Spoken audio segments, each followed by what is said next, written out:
Hey guys, this is After the Bloom. I'm Nicole Monay, And I'm Askia Fountain. and we are going to be talking about episode one. But before we do that, first, let's introduce ourselves. I am the producer of Blooma Bell. I am the voice of Blooma Bell. I am the creator of Blooma Bell. I'm the one who created the animations, the songs, all of that good stuff there. And this is Askia. Go ahead, Askia, introduce And yourself. I'm Askia. I am the co-pilot of everything Nicole when it comes to the creation sometimes. Like we bounce ideas back and forth. I'm a music executive for over 20 years, working with a lot of amazing artists and then, TV film actors and talent and production and brands. And now we're working on building some of our own stuff, you know. Yeah, yeah. Askia be downplaying what he be doing, who he is, but Google him. No. Just Google Askia. He'll be like, yeah, I'm Askia. Google Askia. Askia is the stuff. Okay. So we're gonna be talking about episode one. I am so excited about this episode. Blooma Bell just kind of turned into something that I never really thought it would turn into. It all started with the song Silent Again. And I remember talking to you about that, Askia. Like, I woke up from a dream, right? Hmm. Of course, you wake up from dreams, Yeah. but when I woke up, I had a dream about a song, which was Silent Again. And it's so crazy because in that dream, I was going through a certain situation. And I thought I was like, whatever, I'm good. But that dream just kind of tapped into something that I guess I never uncovered. And I heard that song loud and clear in that dream. I showed it to you. We Yeah. decided to put it out there. And then And just, mind you, we've been friends for a few years doing a lot of creative things with you, like the graphics, the apps, and all types of things. And I've never heard you at one time mention us writing a song or anything like that. So that was my introduction to you, even as a songwriter. yeah, I know. And he's been in the music industry for a very long time. And I never like I'll joke around the phone with him and start singing things just for fun, but I never thought of music seriously until that dream happened. And it was like my Holy Spirit's like, put it out there. And I Yeah. did, and it ended up going very well. And now here we are with this first episode, which I'm extremely excited about. Well, before the first episode, it's really, like launching that song, putting out a couple other songs, and then like building um content around them that ideally started could have potentially been like lyric videos and things like that, and it started turning into like storyline and dialogue, and then it just opened up into this world where we saw in such a short period of time. And I put out music artists and things like that, and I've never seen a growth that fast to less than within a month or a little bit longer to even garner like 50K followers just on Instagram. TikTok is blowing up and YouTube as well. So it's kind of like as it expanded into the series now and taking it to the next level of the world of Blooma Bell that we see that everyone will be able to see as it comes into fruition. The all the different versions and the different things that we want to do that you guys don't know about yet. That is very true because we launched about six songs that came out. Every song was based off a certain situation. I would say a micro drama on Instagram. And then I remember talking to you about this. I was like, I wouldn't say it's easy, but it's a lot easier and I would say more affordable to create 1 minute micro dramas. Hmm. And when I was looking it up one, especially like asking like how calculating, basically I calculate a lot in my mind as far as math. I was like, man, when it comes to creating a 12 episode series, I'm doing the math and everything like this. I'm like, ooh, this is not adding up to, ooh, it's a lot. And then I Hmm. was like, you know what, Nicole, stop overthinking, stop calculating, just do it. Just do it. And so this is how the first episode came out, and I'm really excited too for you guys to see the rest too.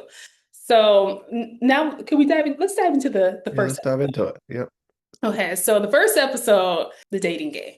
And the inspiration behind the dating game, which we're going to be talking about this a lot as far as after every episode, but actually, guys, this is actually a real story. Eski, I don't even think you know that.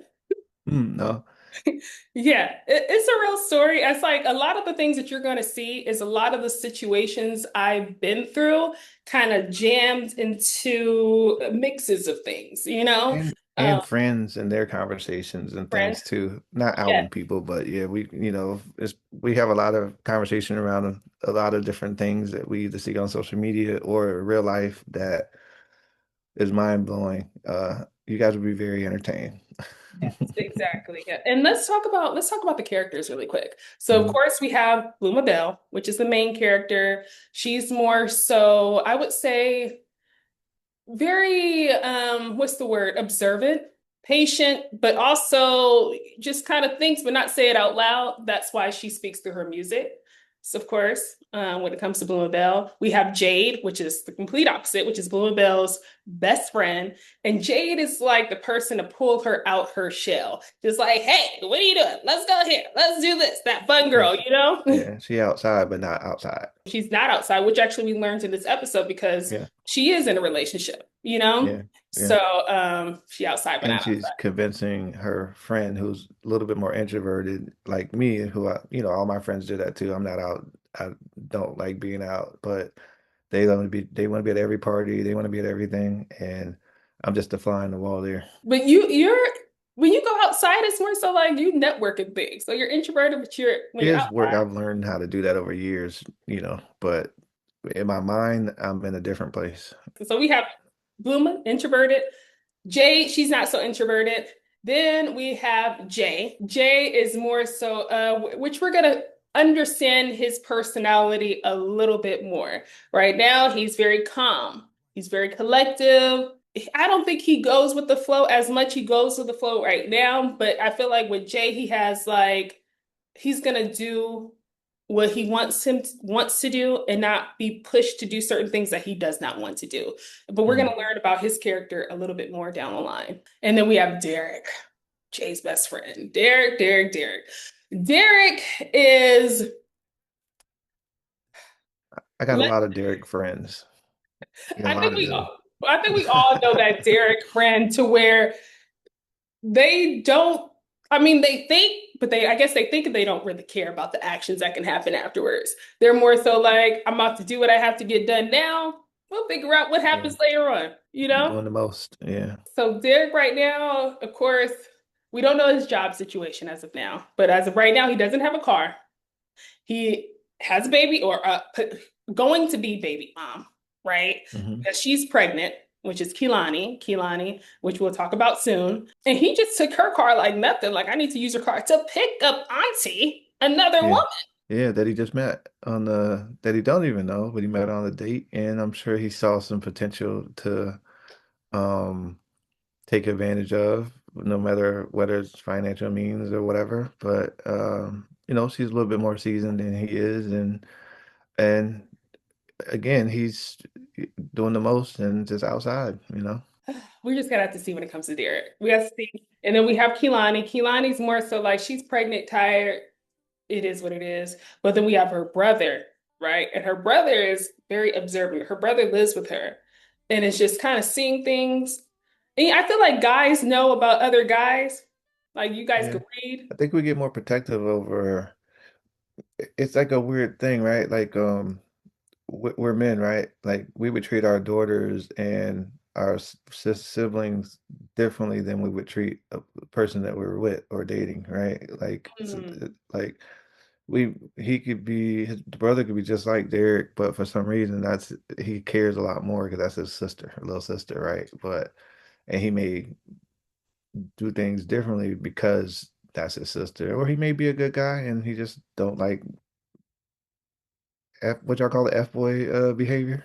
You know yeah, yeah. So, what I mean? and just to let you guys know too, Keelani, and also her brother, he doesn't have a name just yet. We'll get to learn his name a little bit down the line.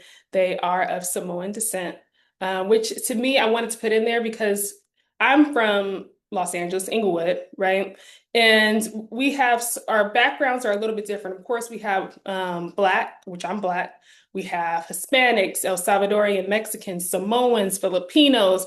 So I really wanted to embrace that LA culture within Blooma Bell as well, too. Like being from the East Coast and then from Atlanta, Chicago, Atlanta to Atlanta, then coming to California to work and then seeing so many different cultures like that you don't see all Yeah. the same. And they all seem to coexist pretty well until stuff pops off, but that's everywhere. That's what's up. Yeah, it could be interesting, but yeah, I wanted to bring that culture, the LA culture, to other people who may not be from where I'm from. Jessica, the girl that he works with, who Jay works with. Jessica, right? So Hmm. it seems like with Jessica, she might be trying to squeeze her way up in there. You're not like that, not like up in there like that, but Yeah. mingle her way to get closer to Jay. Yeah, it looks like it. It definitely feels I've been in like work relationship where people felt like they were, especially she's a superior, right? In a Yeah. sense. So, and she's looking out and she's doing stuff for him that he's coming in late and doing things, right? Because, you know, Derek and, made him late and stuff. And, we've all done things for our friends that puts us in those positions, right? So anyway, she covered. Derek knew it because Derek would have been the main one to take advantage of Jessica because he'd have been like, man, that's whatever. I ain't coming to work. She's still gonna have me on the clock. You know what I'm saying? Yeah. Yeah. But she definitely is something there that is that I see is gonna be a conflict at some point because also, you know, uh Jay isn't keeping it real either with her too to be like, I'm not interested, or is he just going to eat as a friend, right? Yeah. But there's still mixed signals in there that sometimes people don't have those clear conversations and go with the flow. Because to me, I'm like, I'm just going to eat out, and you can eat and talk, but I'm Yeah. not looking at it like, oh, Judge can we be looking at it? I don't know what Jessica wants or what her expectations are outside of let's go grab food. That's what you asked me. So let's talk about Jay taking a long time to call Blooma back.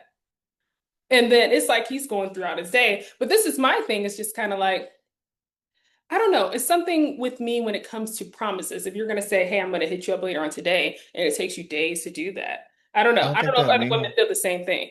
I don't think that means that though. I think that's like it's a figure of speech of being like, oh, I'll hit you up later. Like I'm telling you, I'll hit you up later doesn't mean I'm gonna call you tonight or like when you leave your homeboys or whatever. It's like Mhm. see you later. That may be 2 weeks from now. That don't mean you know. But Askia, he didn't say, I'll see you later.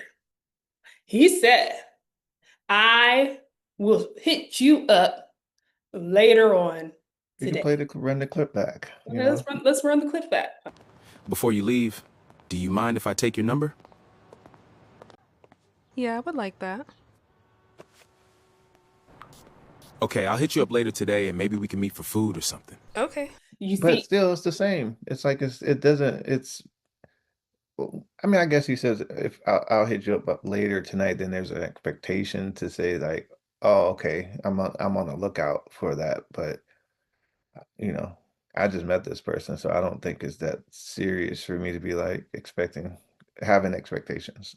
I can see what you mean. I just think it's more so holding someone to their word, you know? So, I mean, as far as when he does hit up Bluma, which he does in the last scene, He was how do you busy. think she should be feeling? Or I would like to know what you guys think in the comments as well. So how should Bluma be feeling, thinking that they're going to hang out that day or, hit up later on that day? It's hard to pass up Magic City Wings. It's yeah. Well, that's the reason in a sense, right? Like they just met and his plans got detoured. I feel like if he would have went home and he would have been bored, then potentially that would have been on first of on his list. But then also he could have been respectful. He'd have been like, "Oh, I left work, I grabbed some food, and it was too late, and I didn't feel like I didn't want to bother you so late." I would like to talk about what I would like people to take from this episode. But before I do that, Askia, what did you take from this episode after watching it? I mean, it was a lot. It was so many different things in there that from the beginning of just like putting myself in situations that my friends put me in situations and things that I should have clearly been like, nah, I'm cool. You know, I probably would have went with them for support, but I wouldn't have jumped in and did the show and then um definitely wouldn't be taking advantage of anybody and borrowing their cars and then going doing foolishness. But then also I think one of the main things for me it hit was more on the side of Kaylani, I have two girls, so that's like I Mm. think it was more like one of those things that I know, um, like my daughter's mom being pregnant and then, not being there because, in sometimes in a man's mind, they think that if they're working or doing things and they're taking care of things, that everything's okay, but it's not. The emotional support and it's not all those things that are almost just as important. And I know that those were like when was looking at the scene, that's the first thing that came to mind. I was like, man, I wish I would have been a little bit more present, a little bit more, um, learning how to be a supportive partner and a man in those situations, right? Because it's a pregnancy and some of those things that we're not familiar with them with its first times and stuff like that. We don't know. I never knew that you took it in that way. Yeah, so it's good hearing Yeah. that parts right now. I know for me, my whole goal, especially with Blooma Bell and with every episode, is to bring enlightenment to certain scenarios, like you said, that people may go through in a different light. To hear, I know in life, sometimes we only see things within a tunnel vision of what we're going through or what we're seeing directly, right? One thing that I like to do is understanding a lot of people's point of views, even though I may not agree with it. I want to understand how their mind is working and what they're thinking in order to make those certain decisions that they are making within their life. So my whole goal with Blooma Bell is to hear other people's stories, right? To try to understand other people's stories. And not only that, but even when it comes to, I would say, mental health within dating, right? Mhm. Bringing enlightenment within that as well, too. All right, guys, we just got done talking about episode one, the dating game of Blooma Bell. And I want to know what you guys think. What do you guys think about episode one? Write in the comments below. What do you think is going to happen on episode two as well? And then join us next time of After the Bloom. All right, bye, guys.